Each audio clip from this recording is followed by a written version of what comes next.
got something really, really nice to show you today, guys. If you're doing the brake work, caliper work, brake shoes, of course, pads, even wheel bearings, you know what happens? What happens is you're pulling the rotor off, which is quite heavy, as you all know. You're pulling the rotor off, and you accidentally drop it on one of the studs. What does that do?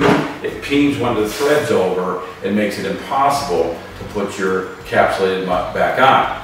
What we have today is a 10-piece Rethread kit for studs. Really, really nice. Very, very well packaged together and in a nice blow molded case. Now, a couple of things I want to share with you. Not only does it have the dies necessary to rethread and clean up the threads, but it also has chasers to be able to chase not only the nut or the encapsulated nut, or in fact, when you're dealing with European cars where they have bolts versus studs, you can go ahead and clean those up. So, complete kit has 4 sizes for both the stud, bolts. They are driven by a 10mm socket.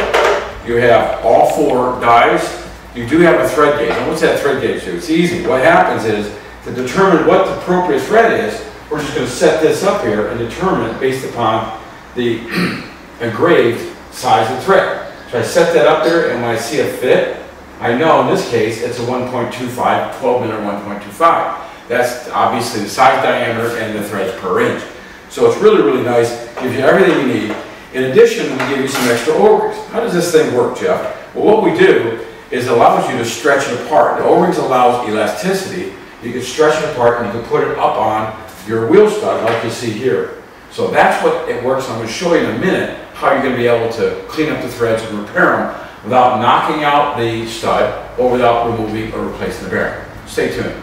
Okay, as I described before, the O-ring, which comes in the kit, along with 4 additional ones, allows you to stretch and open up the die and slip it on the damaged stud. Now you can see here I have one already set up, and it's real simple.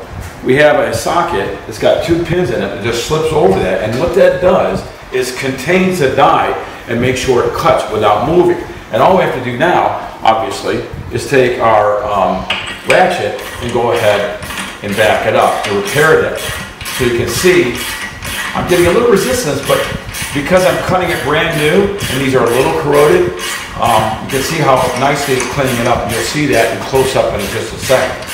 So real quick, obviously I could use my impact gun as well, spin that off the driver. Any one of those functions, these tools would work.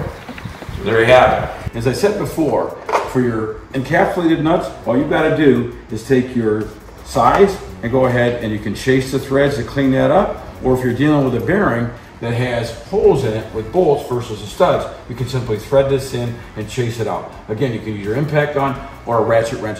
Either way, it works very, very effectively. Thanks guys for checking out on the LTItools.com website. Thanks so much for watching.